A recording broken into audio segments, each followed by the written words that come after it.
നമസ്കാരം, മാസ്റ്ററിങ് എഡ്യൂടെക്കിലേക്ക് എല്ലാവർക്കും സ്വാഗതം. അപ്പോൾ നമ്മളിപ്പോൾ ചെയ്തുകൊണ്ടിരിക്കുന്നത് നമ്മുടെ ഇനി വരുന്ന ഡിസംബർ 23 നടക്കാൻ പോകുന്ന ഓഫീസ് അസിസ്റ്റൻറ്റ് എക്സാമിന് വേണ്ടിയിട്ടുള്ള ക്ലാസ്സുകളാണ്. അപ്പോൾ നമ്മുടെ ടൈപ്പിസ്റ്റ് എക്സാമിൻ്റെ അതേ സിലബസ് തന്നെയാണ് ഈ ഓഫീസ് അസിസ്റ്റൻറ്റ് എക്സാമിനും. അപ്പോൾ കഴിഞ്ഞ ദിവസം നമ്മൾ പ്രീവിയസ് ക്വസ്റ്റ്യൻ മലയാളവും ഇംഗ്ലീഷും ഡിസ്കസ് ചെയ്തിരുന്നു. അപ്പോൾ ഏതൊക്കെ ക്ലാസ്സുകൾ വേണമെന്ന് ചോദിച്ചിരുന്നപ്പോൾ എക്സലിൻ്റെ ക്ലാസ് വേണമെന്ന് പറഞ്ഞു. അപ്പോൾ അതനുസരിച്ചിട്ട് നമുക്ക് എക്സലിൽ നിന്ന് തന്നെ തുടങ്ങാം. അപ്പോൾ വേണ്ട ക്ലാസ്സുകൾ നമ്മൾ ഒരുപാട് ചെയ്തിട്ടുണ്ട്. പക്ഷേ എക്സൽ ഡീപ്പായിട്ട് അധികം ആർക്കും അങ്ങനെ അറിയത്തില്ല, കുറച്ചുകൂടെ ടഫായിട്ട് തോന്നുന്നുണ്ടെന്ന് പറഞ്ഞു. പിന്നെ വേഡിൽ നിന്നുമാണ് കൂടുതൽ ക്വസ്റ്റ്യൻസ് നമുക്ക് വരുന്നത്. പിന്നെ വേഡിനെ ബേസ് ചെയ്ത് തന്നെ കോമൺ ആയിട്ട് എക്സലിലും പവർ പോയിന്റിലും ടോപ്പിക്കുകളുണ്ട്. പിന്നെ അല്ലാത്ത ക്വസ്റ്റ്യൻസും അതുപോലെ തന്നെ ചോദിക്കാവുന്ന കാര്യങ്ങളും ബേസിക് ആയിട്ടുള്ള കാര്യങ്ങളും ഒക്കെ നമുക്ക് ഡിസ്കസ് ചെയ്യാം. അതുപോലെ തന്നെ പ്രീവിയസ് ക്വസ്റ്റ്യൻസും ഡിസ്കസ് ചെയ്യാം. അപ്പോൾ ക്ലാസ്സിലേക്ക് കടക്കാം. അപ്പോൾ എക്സൽ എന്ന് പറഞ്ഞാൽ എന്താണ്? ഒരു സ്പ്രെഡ്ഷീറ്റ് ആപ്ലിക്കേഷനാണ്, ഒരു ആപ്ലിക്കേഷൻ സോഫ്റ്റ്വെയർ ആണ് ഇത് ഈ മൈക്രോസോഫ്റ്റ് എക്സൽ എന്ന് പറയുന്നത്.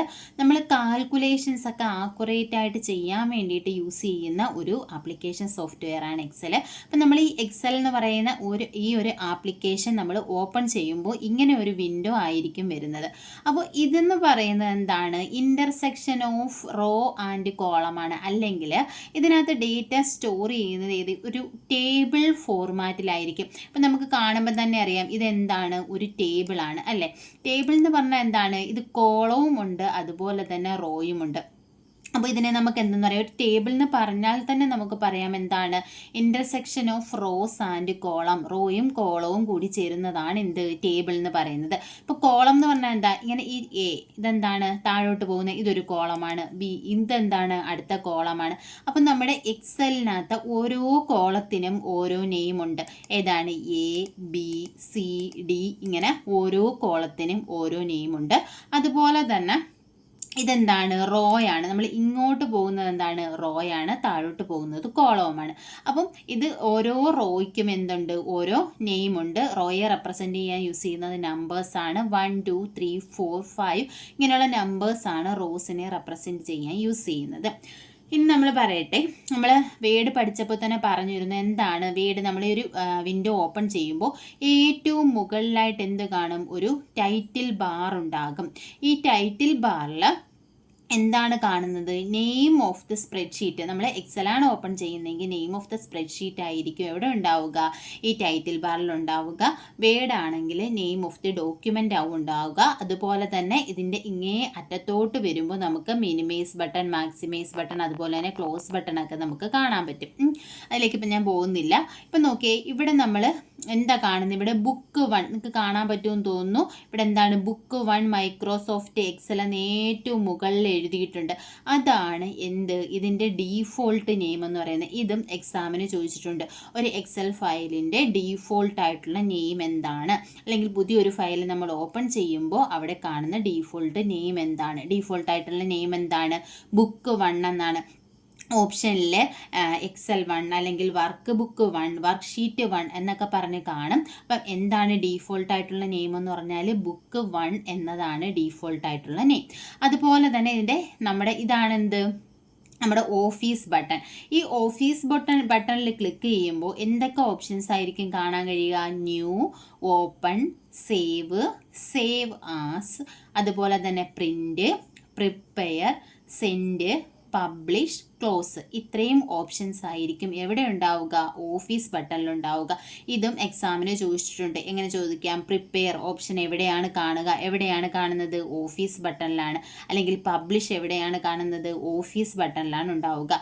അപ്പം ഓഫീസ് ബട്ടണിൽ വരുന്ന ഓപ്ഷൻസ് ഏതൊക്കെയാണ്? New, open, save, save as, അതുപോലെ തന്നെ print, prepare, send, publish, close. ഇത്രയുമാണ് ഓഫീസ് ബട്ടണിൽ ഉണ്ടാവുക.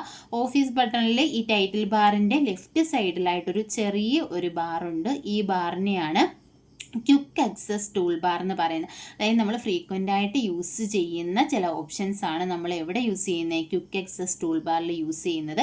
ഇതിൽ മെയിനായിട്ടും ഉണ്ടാവുക ഏതൊക്കെ ബട്ടണാണെന്ന് ചോദിച്ചാൽ save button, undo and redo options ആണ് എവിടെ ഉണ്ടാവുക? ഈ ക്വിക്ക് ആക്സസ് ടൂൾ ബാറിൽ ഉണ്ടാവുക. അതുപോലെ തന്നെ ഈ ക്വിക്ക് ആക്സസ് ടൂൾ ബാറിനെ നമുക്ക് കസ്റ്റമൈസ് ചെയ്യാം. ഇവിടെ ന്യൂ, ഓപ്പൺ, സേവ്, ഇമെയിൽ അങ്ങനെ കുറേ ഓപ്ഷൻസ് ഉണ്ട്. ഇതിൽ നമുക്ക് ഇവിടെ ഏത് വേണം എന്നുള്ളത് നമ്മൾ ടിക്ക് ചെയ്ത് കൊടുത്തു കഴിഞ്ഞാൽ ആ ഓപ്ഷൻ കൂടി എവിടെ വരും? ക്വിക്ക് ആക്സസ് ടൂൾ ബാറിൽ വരും. അതല്ല വേറെ ഏതെങ്കിലും ഓപ്ഷൻ വേണമെന്നുണ്ടെങ്കിൽ റൈറ്റ് ബട്ടൺ ക്ലിക്ക് ചെയ്ത് add to quick access toolbar കൊടുത്തു കഴിഞ്ഞാലും നമുക്ക് എന്ത് ചെയ്യാൻ പറ്റും? ഈ ക്വിക്ക് ആക്സസ് ടൂൾ ബാറിലേക്ക് ആ ഒരു ഓപ്ഷൻ അല്ലെങ്കിൽ ആ ഒരു ടൂൾ നമുക്ക് കൊണ്ടുവരാൻ പറ്റും. അതുപോലെ തന്നെ ഈ റൈറ്റ് ബട്ടൺ ഓരോ ടൂളിൽ വെച്ചിട്ട് റൈറ്റ് ബട്ടൺ ക്ലിക്ക് ചെയ്യുമ്പോഴും customise quick access tool bar option നമുക്ക് എടുക്കാൻ പറ്റും. കണ്ടോ? അങ്ങനെ എടുക്കുമ്പോഴത്തേക്കും ഇങ്ങനെ ഒരു വിൻഡോ ആയിരിക്കും വരുന്നത്.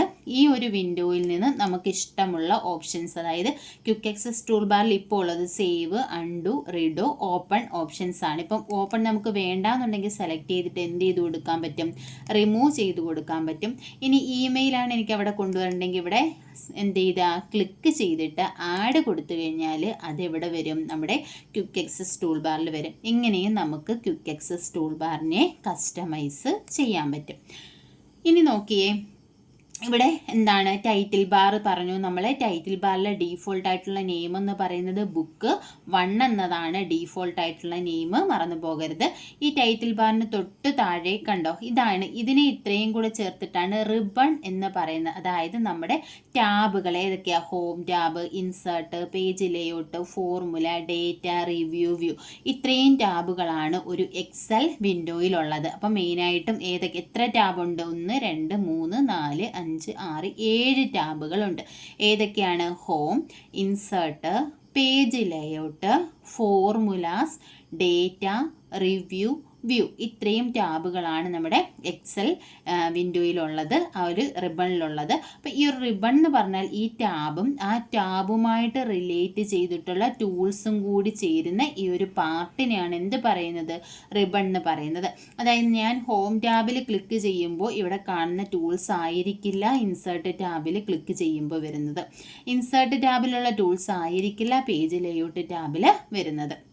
അപ്പോൾ ഇത് നമുക്ക് എന്താ, ഈ ഒരു നമ്മളെ LT ടൈപ്പിസ്റ്റ് അല്ല കമ്പനി ബോർഡ് ടൈപ്പിസ്റ്റ് എക്സാമിന് വേണ്ടിയിട്ട് നമ്മൾ ഇതെല്ലാം പഠിച്ചതാണ്. അപ്പം ഈ ഒരു എക്സാം പഠിച്ച് കഴിഞ്ഞവർക്ക് അടുത്തൊരു എക്സാമിന് വേണ്ടിയിട്ട് നമുക്കൊന്ന് റിവൈസ് കൂടി ചെയ്ത് പോയാൽ മതി. അറിയാവുന്നവർക്ക് റിവൈസ് ചെയ്യാം, അറിഞ്ഞൂടാത്തവർക്ക് തൊട്ട് നിങ്ങൾ ഇപ്പം നമുക്ക് നോട്ടില്ല, ഈ ഒരു ക്ലാസ് കണ്ടിട്ട് അത്യാവശ്യമുള്ള പോയിന്റ്സ് നിങ്ങൾ തന്നെ ഈ വീഡിയോ പോസ് ചെയ്ത് വെച്ചിട്ട് നിങ്ങൾ തന്നെ എഴുതിയെടുത്ത് പഠിക്കുക. അപ്പോൾ നോക്കിയേ, നമ്മൾ പറഞ്ഞു home, insert, page layout, formulas, data, review, view, ഇത്രയും ടാബ് 7 ടാബുകളാണുള്ളത്.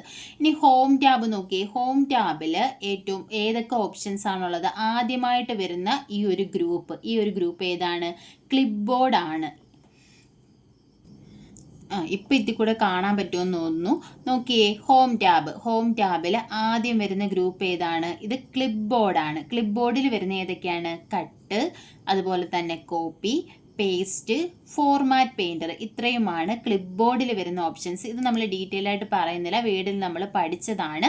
കട്ട് അറിയാമല്ലോ, എന്തിനാ? ഒരിടത്ത് നിന്നും കട്ട് ചെയ്ത് മറ്റൊരിടത്തേക്ക് കൊണ്ടുപോയി. ഇപ്പം ഞാൻ ഇവിടെ ഒരു ഡേറ്റ ടൈപ്പ് ചെയ്തിട്ടുണ്ട്. അപ്പം ഇതിനെ നമ്മൾ സെലക്ട് ചെയ്ത് കട്ട് ചെയ്താൽ അവിടുന്ന് പോകും. വേറെ എവിടെയാണ് വേണ്ടതെന്ന് വെച്ചാൽ അതിനെ നമുക്ക് എന്ത് ചെയ്യാം? പേസ്റ്റ് ചെയ്യാം.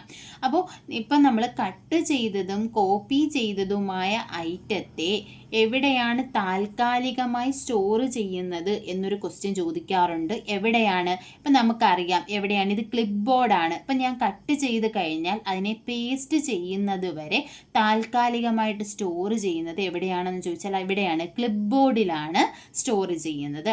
അപ്പോൾ കട്ട് ചെയ്തതോ കോപ്പി ചെയ്തതോ, ഇപ്പോൾ ഇവിടെ ഒരു ഞാൻ ഡേറ്റ ടൈപ്പ് ചെയ്തു, ഇത് സെലക്ട് ചെയ്തു, ഇതിനെ എന്ത് ചെയ്തു? നമ്മൾ ഇത് സെലക്ട് ചെയ്തതിന് ശേഷം ഞാൻ കോപ്പി കൊടുത്തു കഴിഞ്ഞിട്ട് ഇതിനെ നമ്മൾ എവിടെയെങ്കിലും പേസ്റ്റ് ചെയ്യുന്നത് വരെ ഇതിനെ എവിടെ സ്റ്റോർ ചെയ്യുമെന്ന് ചോദിച്ചാൽ എവിടെയാണ് സ്റ്റോർ ചെയ്യുന്നത്? എവിടെയാണ്? ക്ലിപ്പ് ബോർഡിലാണ് സ്റ്റോർ ചെയ്യുന്നത്. ഇനി ഇവിടെ വരുന്ന കണ്ടോ, കട്ട് ചെയ്തതിനെ ഞാൻ ഇവിടെ പേസ്റ്റ് ചെയ്തു, അതുപോലെ തന്നെ കോപ്പി ചെയ്തതിനെയും പേസ്റ്റ് ചെയ്തു. ഇത് തമ്മിലുള്ള ഡിഫറൻസ് എന്താണ്? കട്ട് ചെയ്തത് എവിടെ നിന്നാണ്? ഇവിടെ അല്ലേ ആദ്യമേ SDFS ടൈപ്പ് ചെയ്തിരുന്നത്. അപ്പോൾ ഇവിടെ കട്ട് ചെയ്തിട്ട് ഇവിടെ പേസ്റ്റ് ചെയ്തപ്പോൾ ഈ ഒറിജിനൽ പൊസിഷനിൽ നിന്നും പോയി പേസ്റ്റ് ചെയ്ത പൊസിഷനിലാണ് വന്നത്. അപ്പം നമ്മൾ എന്താ ചെയ്തത്? ഇതിനെ ഇങ്ങോട്ട് മൂവ് ചെയ്യുകയല്ലേ ചെയ്തത്. അപ്പോൾ അങ്ങനെയും ചോദിക്കാം. മൂവ് ചെയ്യാൻ വേണ്ടി യൂസ് ചെയ്യുന്നത് എന്താണ്? കട്ട് ഓപ്ഷനാണ് യൂസ് ചെയ്യുന്നത്. ഇനി നോക്കിയേ, ഇവിടെ വേറൊരു ഓപ്ഷനും കൂടിയുണ്ട്, ഫോർമാറ്റ് പെയിൻറ്റർ എന്ന് പറഞ്ഞാൽ ഫോർമാറ്റിങ്ങിനെ കോപ്പി ചെയ്യാനാണ് ഫോർമാറ്റ് പെയിൻറ്റർ യൂസ് ചെയ്യുന്നത്. ഇപ്പം ഞാൻ ഈ ഒരു ടെക്സ്റ്റ് സെലക്ട് ചെയ്തു, അതിന് എന്ത് കളർ കൊടുത്തു? റെഡ് കളർ കൊടുത്തു. അപ്പോൾ ഇതേ ഫോർമാറ്റിംഗ്, അതായത് ഈ കളർ തന്നെ എൻ്റെ ഈ ടെക്സ്റ്റിന് വരണമെങ്കിൽ ഞാൻ ഈ ഫോർമാറ്റിംഗ് കൊടുത്ത ടെക്സ്റ്റ് സെലക്ട് ചെയ്തിട്ട് നമ്മൾ എന്ത് ചെയ്യുക, ഫോർമാറ്റ് പെയിൻറ്ററിൽ നമ്മൾ ക്ലിക്ക് ചെയ്യുക. അങ്ങനെ നമ്മൾ ഫോർമാറ്റ് പെയിൻറ്ററിൽ ക്ലിക്ക് ചെയ്തിട്ട് ഇപ്പം അത് കണ്ടോ, ഇതൊരു ബ്രഷിൻ്റെ ഷേപ്പ് ആയിട്ടുണ്ട്. ഇനി ഏതിനാണോ നമ്മൾ കൊടുക്കേണ്ടുന്നത് ആ സെല്ല് സെലക്ട് ചെയ്ത് കഴിഞ്ഞാൽ ഇതേ ഫോർമാറ്റിങ് നമുക്ക് ഇവിടെയും കിട്ടും. ഇതാണ് ഫോർമാറ്റ് പെയിൻറ്റർ. അപ്പോൾ ഹോം ടാബിലെ ഫസ്റ്റ് ഗ്രൂപ്പ് ക്ലിപ്പ് ബോർഡാണ്. ക്ലിപ്പ് ബോർഡിൽ വരുന്നത് cut, copy, paste, format painter, ഇത്രയുമാണ് ക്ലിപ്പ് ബോർഡിൽ വരുന്നത്. ഇനി ഇവിടെ നമ്മൾ ക്ലിപ്പ് ബോർഡിൽ ക്ലിക്ക് ചെയ്ത് കഴിഞ്ഞാൽ ഈ ഡയലോഗ് ബോക്സ് ലോഞ്ചറിൽ നമ്മൾ ക്ലിക്ക് ചെയ്ത് കഴിഞ്ഞാൽ കണ്ടോ, ഇവിടെ ചെറിയ ഒരു വിൻഡോ ഇവിടെ ഇങ്ങനെ വരും. ഇതൊരു ഡയലോഗ് ബോക്സ് ആണ്. ഇത് നോക്കിയേ, ഈ ഒരു ഡയലോഗ് ബോക്സിൽ ഇവിടെ നമ്മൾ എന്തെങ്കിലും കോപ്പി ചെയ്ത്, ഇപ്പം ഞാൻ ഇത് ക്ലിയർ ചെയ്തപ്പോൾ ഇവിടെ കണ്ടോ, ഇവിടെ പേസ്റ്റ് ഓൾ ഉണ്ട്, ക്ലിയർ ഓൾ ഉണ്ട്, അതുപോലെ തന്നെ clipboard MD, copy or cut to collect items. ഒന്നുകിൽ നമ്മൾ എന്ത് ചെയ്യുക, നമ്മൾ പറഞ്ഞു ക്ലിപ്പ് ബോർഡിൽ സേവ് ചെയ്യുന്നത് എന്താണ്, നമ്മൾ കട്ട് ചെയ്തതോ കോപ്പി ചെയ്തതോ ആയിട്ടുള്ള ഐറ്റം ആയിരിക്കും എന്ന് പറഞ്ഞു. അപ്പം ഞാൻ ഈ ഒരു സെല്ലിൽ സെലക്ട് ചെയ്തതിന് ശേഷം ഞാൻ കോപ്പി ക്ലിക്ക് ചെയ്തു. കോപ്പി ക്ലിക്ക് ചെയ്തപ്പോൾ എന്താണ് സംഭവിച്ചത്, ഇവിടെ MD ആയിരുന്നു. ഇപ്പോൾ എന്ത് ചെയ്തു, ആ ഒരു ഐറ്റം എവിടെയായി, ഇവിടെ വന്നിട്ടുണ്ട്. കണ്ടോ. അപ്പം നമുക്ക് അതുപോലെ തന്നെ മാക്സിമം എത്ര ഐറ്റം ക്ലിപ്പ് ബോർഡിൽ സ്റ്റോർ ചെയ്യാമെന്ന് വെച്ചാൽ കണ്ടോ, 1 of 24 ഐറ്റം വരെ എവിടെ നമുക്ക് സ്റ്റോർ ചെയ്യാൻ പറ്റും, ഈ ക്ലിപ്പ് ബോർഡിൽ നമുക്ക് സ്റ്റോർ ചെയ്യാൻ പറ്റും. അപ്പോൾ അതും എക്സാമിന് ചോദിക്കാം, എത്ര ഐറ്റം, മാക്സിമം എത്ര ഐറ്റം വരെ ക്ലിപ്പ് ബോർഡിൽ സ്റ്റോർ ചെയ്യാമെന്ന് വെച്ചാൽ 24 ഐറ്റം വരെ ഇതിൽ സ്റ്റോർ ചെയ്യാം. ഇപ്പം ഞാൻ ഒരെണ്ണം കോപ്പി ചെയ്തപ്പോൾ ആ ഒരെണ്ണമാണ് ഇവിടെ വന്നിരിക്കുന്നത്. നമ്മൾ ഇവിടെ വെച്ചതിന് ശേഷം അതിനെ എന്ത് ചെയ്തു, പേസ്റ്റ് ചെയ്തു. കണ്ടോ, ഇപ്പോൾ ഈ ഒരു ഐറ്റം ഇവിടെ കോപ്പി ആയിട്ടുണ്ട്. ഇനി അടുത്തത് ഞാൻ സെലക്ട് ചെയ്തു, കട്ട് ചെയ്ത് കഴിഞ്ഞപ്പോൾ കണ്ടോ, അതും എവിടെ വന്നു, ഈ ക്ലിപ്പ് ബോർഡിൽ വന്നു. ഇപ്പോൾ രണ്ടാമത്തെ ഐറ്റം ഇവിടെ വന്നു. ഇനി അതിനെ ഞാൻ എന്ത് ചെയ്തു, പേസ്റ്റ് ചെയ്തു.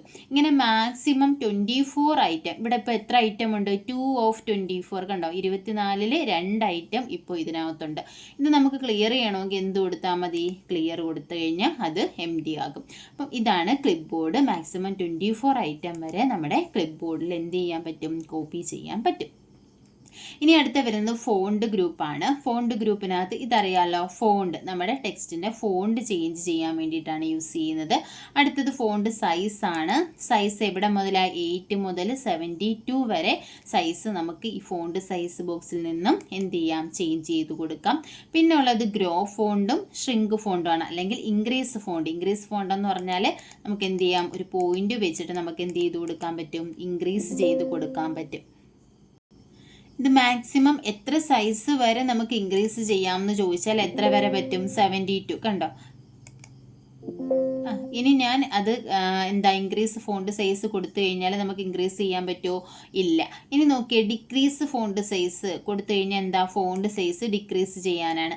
അപ്പോൾ നോക്കിയേ, ഇവിടെ എന്താണ്, ഇപ്പോൾ 72 ആയിരുന്നു, ഇവിടെ എന്തായി, 48 ആയി. ഇനി ഞാൻ ഡിക്രീസ് കൊടുത്തു കഴിയുമ്പോൾ 36. ഏതാണ്, നമ്മുടെ ഈ ഫോണ്ട് ഡയലോഗ് ബോക്സിലുള്ള ആ ഒരു സൈസ് വെച്ചിട്ടാണ് ഇൻക്രീസ് ഫോണ്ടും ഡിക്രീസ് ഫോണ്ടും ചെയ്യുന്നത്. ഇപ്പോൾ 72 നമ്മൾ ഒന്നുകൂടെ കുറച്ച് കഴിഞ്ഞാൽ എന്തിലേക്ക് പോകും, 48ലേക്ക് പോകും. ഇൻക്രീസ് കൊടുത്തു കഴിഞ്ഞാൽ 72ലേക്ക് പോകും. മാക്സിമം 72 വരെ നമുക്ക് ഇതിനകത്ത് ഇൻക്രീസ് ചെയ്യാൻ പറ്റത്തുള്ളൂ. ഇനി അടുത്ത നോക്കിക്കാണ് ബോൾഡ് എന്ന് പറഞ്ഞാൽ എന്താ, കുറച്ചുകൂടെ ബോൾഡ് ആക്കി കൊടുക്കാൻ വേണ്ടിയിട്ടാണ് യൂസ് ചെയ്യുന്നത്. അടുത്ത വരുന്നതെന്ന് പറഞ്ഞാൽ ഇറ്റാലിക്സ് ആണ്. ഇറ്റാലിക്സ് എന്ന് പറഞ്ഞാൽ ഒരു ഇറ്റാലിക്സ്, അതായത് ചരിഞ്ഞ് വരാൻ വേണ്ടിയിട്ടാണ്. അണ്ടർലൈൻ എന്ന് പറഞ്ഞാൽ എന്ത് കൊടുക്കാൻ, അണ്ടർലൈൻ കൊടുക്കാൻ വേണ്ടിയിട്ടാണ്. അതുപോലെ തന്നെ ഇവിടെ എന്താണ്, ബോർഡർ കൊടുക്കാൻ വേണ്ടിയിട്ടാണ്. നമുക്ക് സെല്ലിന് എന്ത് കൊടുക്കാം, ബോർഡർ കൊടുക്കാം. ഇപ്പം ഞാൻ ഈ ഒരു സെല്ല് സെലക്ട് ചെയ്തിട്ട് നമുക്ക് എന്താ ഔട്ട്സൈഡ് ബോർഡർ കൊടുത്തു കഴിഞ്ഞാൽ കണ്ടോ, ഈ ഒരു സെല്ലിന് ചുറ്റും ഇങ്ങനെ ഒരു ബോർഡർ വരും. ഇത് നമുക്ക് ബോട്ടം ബോർഡർ മാത്രമായിട്ട് വേണമെങ്കിൽ കൊടുക്കാം. ഞാൻ ഇത് സെലക്ട് ചെയ്തു, ഇവിടെ ഞാൻ ബോട്ടം ബോർഡർ കൊടുത്തു. ബോട്ടം ബോർഡർ കൊടുത്തു കഴിഞ്ഞാൽ ഇത് നോക്കട്ടെ, ഇത് സെലക്ട് ചെയ്തിട്ട് നമ്മൾ എന്ത് കൊടുത്തു, ഇപ്പോൾ ടോപ്പ് ബോർഡർ ഞാൻ കൊടുത്തു കഴിഞ്ഞാൽ കണ്ടോ, ഇതിൻ്റെ എന്താണ്, ടോപ്പിൽ മാത്രമായിരിക്കും ബോർഡർ വരുന്നത്.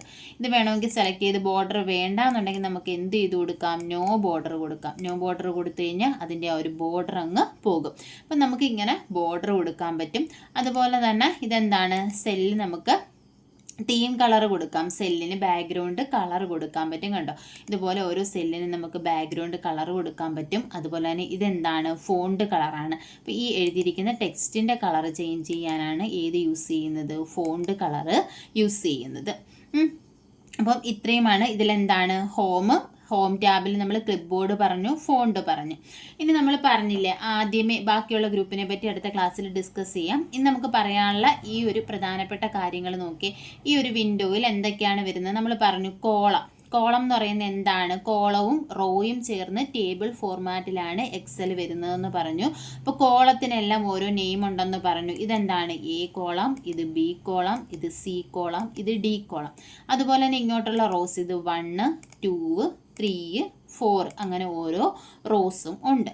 ഈ കോളവും റോയും കൂടി ചേരുന്ന ഒരു പാർട്ടുണ്ട്. അതായത് അതിനെയാണ് നമ്മൾ എന്ത് പറയുന്നത്? സെല്ല്. ഇപ്പോൾ ഈ എന്ന് പറയുന്ന കോളവും ഈ 1 എന്ന് പറയുന്ന റോയും കൂടി ചേർന്ന് ഈ ഒരു റെക്റ്റാങ്കുലർ റെക്റ്റാങ്കിൾ ഷേപ്പ് ആയില്ലേ, ഇതിനെ നമുക്ക് എന്ത് പറയാം? സെല്ലെന്ന് പറയാം. സെല്ലെന്ന് പറഞ്ഞാൽ intersection of row and column. റോയും കോളവും ഇൻ്റർസെക്റ്റ് ചെയ്ത് വരുന്ന ആ ഒരു റെക്റ്റാങ്കുലർ പോർഷനെയാണ് സെല്ലെന്ന് പറയുന്നത്. അപ്പോൾ ഈ ഓരോ സെല്ലിനും ഓരോ നെയിമുണ്ട്. ഇപ്പോൾ സെല്ലെന്ന് നമ്മൾ എഴുതിയിരിക്കുന്ന ഈ സെല്ലിൻ്റെ നെയിം എന്ന് പറയുന്നത് അത് ഇൻ്റർസെക്റ്റ് ചെയ്യുന്ന കോളത്തിൻ്റെയും റോയുടെ നമ്പറും കോളം നെയിമും ചേർന്നതാണ്. അപ്പോൾ ഇത് ഇൻ്റർസെക്റ്റ് ചെയ്തിരിക്കുന്ന കോളത്തിൻ്റെ പേരെന്താണ്? ഇ എന്നാണ്. ഈ റോ ഐഡൻറ്റിഫൈ ചെയ്യുന്ന നമ്പർ എന്താണ്? 1 ആണ്. അപ്പോൾ ഈ സെല്ലിൻ്റെ പേര് E1 എന്നതാണ് ഈ സെല്ലിൻ്റെ പേര്. അപ്പം E1 എന്ന് പറയുന്ന ഈ സെൽ നെയിം നമുക്ക് ഇവിടെ ഈ ഒരു റിബണിന് തൊട്ട് താഴെയായിട്ടൊരു ബാറുണ്ട്. ഈ ബാറിനകത്ത് 2 പാർട്ടുണ്ട്. ഇത് ഫോർമുല ബാർ എന്നാണ് ഈ ഒരു ബാറിനെ അറിയപ്പെടുന്നത്. ഈ ഫോർമുല ബാറിൻ്റെ ഈ ഒരു ഫസ്റ്റ് പാർട്ടാണ് നെയിം ബോക്സ്. ഇവിടെ ഫോർമുല ബാറാണ്. അപ്പോൾ ഈ നെയിം ബോക്സിൽ എന്താ കാണപ്പെടുന്നത്? നമ്മൾ സെലക്ട് ചെയ്തിരിക്കുന്ന സെല്ലിൻ്റെ നെയിം. ഇപ്പോൾ ഞാൻ ഈ ഒരു സെല്ല് സെലക്ട് ചെയ്തപ്പോൾ ഈ സെല്ലിൻ്റെ നെയിം എന്തായിരുന്നു? E1. അപ്പോൾ നെയിം ബോക്സിൽ എന്താ ഉള്ളത്? E1 എന്നിവിടെയുണ്ട്. കണ്ടോ? ഇതാണ് നെയിം ബോക്സ്. നെയിം ബോക്സിൽ സെലക്ട് ചെയ്യുന്ന സെല്ലിൻ്റെ നെയിം. ഇപ്പോൾ ഞാൻ ഈ സെല്ല് സെലക്ട് ചെയ്ത ആ സെല്ല് എന്താണ്? ബി എന്ന് പറയുന്ന കോളവും 2 എന്ന് പറയുന്ന റോയും കൂടി ഇൻ്റർസെക്റ്റ് ചെയ്ത പാർട്ടാണ്. അതുകൊണ്ട് ആ സെൽ നെയിം എവിടെ കാണും? നെയിം ബോക്സിൽ കാണും. ആ സെല്ലിൻ്റെ നെയിം എന്ന് പറയുന്നത് B2 എന്നതാണ്. അതുപോലെ തന്നെ ഈ ഫോർമുല ബാറിൽ നമ്മൾ എന്തെങ്കിലും ഫോർമുല ടൈപ്പ് ചെയ്ത് കൊടുത്താൽ അതിൻ്റെ ഫോർമുല, അതല്ല എന്നുണ്ടെങ്കിൽ സെല്ല് നമ്മൾ സെലക്ട് ചെയ്ത് കഴിഞ്ഞാൽ ആ സെല്ലിലെ കണ്ടന്റ് ആയിരിക്കും ഇവിടെ ഉണ്ടാവുക ഈ ഫോർമുല ബാറിൽ. ഇപ്പോൾ ഈ സെല്ലിലെ കണ്ടന്റ് ആണ് സെൽ E1. അതെവിടെ കാണും? ഇവിടെ ഫോർമുല ബാറിൽ കാണും. കണ്ടോ? Cell E1. അതുപോലെ തന്നെ ഈ സെല്ല് സെലക്ട് ചെയ്താൽ ഇവിടുത്തെ കണ്ടന്റ് SDFS ആണ്. ആ SDFS ആയിരിക്കും ഫോർമുല ബാറിൽ ഉണ്ടാവുക. അപ്പോൾ ഫോർമുല ബാറിലെ നെയിം ബോക്സിൽ, അതായത് സെലക്ട് ചെയ്തിരിക്കുന്ന സെല്ലിനെ പറയുന്ന പേരാണ് ആക്റ്റീവ് സെൽ എന്ന് പറയും. നമ്മളിപ്പോൾ ഈ സെല്ല് സെലക്ട് ചെയ്താൽ ഇതിനെ ആക്റ്റീവ് സെല്ല്. ഈ ആക്റ്റീവ് സെല്ലിലെ നമുക്ക് എന്ത് ചെയ്യാൻ പറ്റൂ? ടൈപ്പ് ചെയ്യാൻ പറ്റും. അപ്പോൾ ഈ ആക്റ്റീവ് സെല്ലിൻ്റെ നെയിം എവിടെയാണ് കാണുന്നതെന്ന് എക്സാമിന് ചോദിക്കും. എവിടെയാണ് കാണുന്നത്? നെയിം ബോക്സിലാണ് കാണുന്നത്. ഇപ്പോൾ ഒരു ഓപ്ഷനിൽ നെയിം ബോക്സ് ഇല്ല ഫോർമുല ബാർ എന്ന് തന്നാൽ നമുക്ക് ഫോർമുല ബാർ ആൻസർ എഴുതാം. ഇനി ഓപ്ഷനിൽ ഫോർമുല ബാറും നെയിം ബോക്സും ഉണ്ടെങ്കിൽ ആക്റ്റീവ് സെല്ലിൻ്റെ നെയിം കാണുന്നത് എവിടെയെന്ന് ചോദിച്ചാൽ നെയിം ബോക്സ് തന്നെ ആൻസറായിട്ട് എഴുതണം. അപ്പോൾ ഇതിങ്ങനെ നമുക്ക് AB നമ്മൾ പറഞ്ഞു കോളം നെയിം ഉണ്ടെന്ന്. ABCD എന്ന് ഓരോ കോളം നെയിം ഉണ്ട്. അങ്ങനെ ഇത് മാക്സിമം എത്ര കോളം ഉണ്ടെന്ന് ചോദിച്ചാൽ ലാസ്റ്റ് കോളം നെയിം എന്ന് പറയുന്നത് XFD ആണ് ലാസ്റ്റ് കോളത്തിൻ്റെ നെയിം. അങ്ങനെ ഈ XFD എന്ന് പറയുന്നത് എത്ര കോളമാണെന്ന് ചോദിച്ചാൽ 16,384 കോളമാണ് മൊത്തം ഇതിനകത്ത് ഉള്ളത്. 16,384 കോളമാണ്. ഇനി എത്ര റോസ് ഉണ്ട്? 1, 2, 3 എന്ന് പറയുന്ന എത്ര റോസ് ഉണ്ടെന്ന് ചോദിച്ചാൽ 10,48,576 റോസാണ് ഉള്ളത്. അപ്പോൾ ഒരു എക്സലിൽ മാക്സിമം എത്ര റോസ് ഉണ്ടെന്ന് ചോദിച്ചാൽ 10,48,576 റോസും മാക്സിമം എത്ര കോളം ഉണ്ടെന്ന് ചോദിച്ചാൽ 16,384 കോളവുമാണ്. ലാസ്റ്റ് കോളത്തിൻ്റെ നെയിം എന്താണെന്ന് ചോദിച്ചാൽ XFD ആണ്. അതായത് നമ്മൾ A1, A2, ABCD എന്ന് പറഞ്ഞ് പോകുന്ന ലാസ്റ്റ് കോളത്തിൻ്റെ പേര് XFD ആണ്. ഇപ്പം നമുക്കറിയാം 26ാമത്തെ കോളം ഏതാണ്? 26ാമത്തെ കോളം ഏതായിരിക്കും? Z ആയിരിക്കുമല്ലോ 26. അപ്പോൾ 27ാമത്തെ കോളത്തിൻ്റെ പേരെന്താണെന്ന് ചോദിച്ചാൽ Z കഴിഞ്ഞ് വരുന്ന എന്താണ്? AA എന്നതാണ് Z കഴിഞ്ഞ് വരുന്നത്. ഇനി 28 ആണെങ്കിൽ എങ്ങനെ വരും? എ ബി എന്നതായിരിക്കും 28ാമത്തെ കോളത്തിൻ്റെ നെയിം എന്ന് പറയുന്നത്. ഇനി 29ാമത്തെ കോളമാണെന്നുണ്ടെങ്കിലോ എ സി എന്നതായിരിക്കും 29ാമത്തെ കോളത്തിൻ്റെ നെയിം എന്ന് പറയുന്നത്. അപ്പം ഇങ്ങനെ എ സി അങ്ങനെ പോയി പോയി പോയി എത്ര വരെയുണ്ട്? മാക്സിമം XFD വരെയുണ്ട് കോളം 16,384 കോളവും അതുപോലെ തന്നെ റോസ് എന്ന് പറയുന്നത് 10,48,576 റോസുമാണ് ഒരു എക്സൽ ഷീറ്റിൽ ഉള്ളത്. ഇനി ബൈ ഡീഫോൾട്ട് കണ്ടോ ഇവിടെ എന്തുണ്ട്? ഷീറ്റ് 1, ഷീറ്റ് 2, ഷീറ്റ് 3 എന്ന് കിടക്കുന്ന കണ്ടോ? ഈ എക്സലിൻ്റെ ഒരു ഫയലിനെ പറയുന്ന പേര് വർക്ക് ബുക്ക് എന്നാണ്. നമ്മൾ ഈ ഓപ്പൺ ചെയ്ത് നമ്മളിവിടെ ബുക്ക് 1 എന്ന് പേര് കണ്ടില്ലേ? അപ്പോൾ ഈ ബുക്ക് 1 എന്ന് പറയുന്ന ഡീഫോൾട്ട് നെയിമാണ്. ഇതൊരു ബുക്കാണ്. നമ്മുടെ സാധാ ബുക്കിനകത്ത് ഒരുപാട് ഷീറ്റ് ഓഫ് പേപ്പേഴ്സ് കാണത്തില്ലേ? അതുപോലെ തന്നെ ഈ ഒരു ബുക്കിൽ ഈ ഒരു ഫയലിനെ, എക്സലിൻ്റെ ഈ ഒരു ഫയലിനെ നമ്മൾ വർക്ക് ബുക്ക് എന്ന് പറയും. ഈ വർക്ക് ബുക്കിനകത്ത് ഒരുപാട് ഷീറ്റുകൾ കാണും കണ്ടോ? ഷീറ്റ് 1, ഷീറ്റ് 2, ഷീറ്റ് 3 എന്ന് പറയുന്ന ഷീറ്റുകൾ ഉണ്ട്. അപ്പം ഇതിനകത്ത് ഓരോ പേജിനെയും നമ്മൾ വർക്ക് ഷീറ്റ് എന്നാണ് പറയുന്നത്. അതിന് ഡീഫോൾട്ടായിട്ടുള്ള നെയിമാണ് ഷീറ്റ് 1. ഇനി നമ്മൾ ഒരു ഫയൽ അല്ലെങ്കിൽ ഒരു എക്സൽ ഫയൽ ഓപ്പൺ ചെയ്താൽ അല്ലെങ്കിൽ എക്സൽ ഓപ്പൺ ചെയ്താൽ ബൈ ഡീഫോൾട്ടായിട്ട് ഇതിനകത്ത് എത്ര ഷീറ്റ് ഉണ്ടെന്ന് ചോദിക്കും. എത്ര ഷീറ്റ് ഉണ്ടാവും? ഡീഫോൾട്ടായിട്ട് 3 ഷീറ്റ് ഉണ്ടാവും. എപ്പോഴും ഏത് എക്സൽ ഫയൽ ഓപ്പൺ ചെയ്താലും അതിനകത്ത് ഡീഫോൾട്ടായിട്ട് 3 ഷീറ്റുകൾ ഉണ്ടാവും. പുതിയ ഷീറ്റുകൾ നമുക്ക് ആഡ് ചെയ്ത് കൊടുക്കുക. ഇപ്പം നോക്കി, ഇത് ഷീറ്റ് 1. ഷീറ്റ് 1ലാണ് നമ്മൾ വർക്ക് ചെയ്തത്. ഷീറ്റ് 2 എടുത്ത് കഴിയുമ്പോൾ കണ്ടോ അതൊരു പുതിയ ഷീറ്റാണ്. ഷീറ്റ് 3 എന്ന് പറയുമ്പോൾ മറ്റൊരു പുതിയ ഷീറ്റാണ്. ഇനി നമുക്ക് പുതിയത് വേണമെങ്കിൽ നമുക്ക് എന്ത് ചെയ്യാം? ഷീറ്റ് 4 ആഡ് ചെയ്ത് കൊടുക്കാം, ഷീറ്റ് 5 ആഡ് ചെയ്ത് കൊടുക്കാം. അങ്ങനെ എത്ര വേണമെങ്കിലും നമുക്ക് ആഡ് ചെയ്യാം. ഇത് വേണ്ടാന്നുണ്ടെങ്കിൽ നമുക്ക് എന്ത് ചെയ്ത് കൊടുക്കാം? ഡിലീറ്റ് ചെയ്യുകയും ചെയ്യാം. പക്ഷേ ഡീഫോൾട്ടായിട്ട്, അതായത് ഓപ്പൺ ചെയ്യുമ്പോൾ എത്ര ഷീറ്റ് ഉണ്ടാവും എന്ന് ചോദിച്ചാൽ 3 ഷീറ്റ് ആയിരിക്കും ഓപ്പൺ ചെയ്യുമ്പോൾ ഉണ്ടാവുക. അതുപോലെ തന്നെ ഈ ഒരു എക്സൽ ഫയലിനെ നമുക്ക് എന്ത് ചെയ്യാം? സൂം ചെയ്യാം. അപ്പം മാക്സിമം ഇതിനെ കണ്ടോ ഇങ്ങനെ നമുക്ക് zoom out and zoom in ചെയ്യാം. അപ്പോൾ ഇത് മിനിമം എത്രയാ സൂം പെർസെൻറ്റേജ് എന്ന് ചോദിച്ചാൽ അത് 10% ആണ് മിനിമം. മാക്സിമം സൂം പെർസെൻറ്റേജ് എത്രയാണെന്ന് ചോദിച്ചാൽ അത് 400% ആണ് മാക്സിമം സൂം പെർസെൻറ്റേജ്. കണ്ടോ ഇവിടെ 400% എന്ന് കാണാം. അപ്പം മാക്സിമം സൂം സൈസ് എത്രയാണെന്ന് ചോദിച്ചാൽ അത് 400%ഉം മിനിമം സൂം സൈസ് എത്രയാണെന്ന് ചോദിച്ചാൽ അത് 10%ഉമാണ്. ഇത് ഇത്രയും ബേസിക് ആയിട്ടുള്ള കാര്യങ്ങളാണ്. ഇത് എക്സാമിന് ഒരുപാട് തവണ ചോദിച്ചിട്ടുള്ള ക്വസ്റ്റ്യൻസ് ആണ് ഞാൻ ഇന്ന് ക്ലാസ്സിൽ ഡിസ്കസ് ചെയ്തത്. ബാക്കി നമുക്ക് അടുത്ത ക്ലാസ്സിൽ ഡിസ്കസ് ചെയ്യാം. ക്ലാസ്സിൽ ഇഷ്ടപ്പെടുവാണെങ്കിൽ ലൈക്ക് ചെയ്യുക, ഷെയർ ചെയ്യുക, അതുപോലെ തന്നെ കമൻറ്റ് ചെയ്യുക. താങ്ക്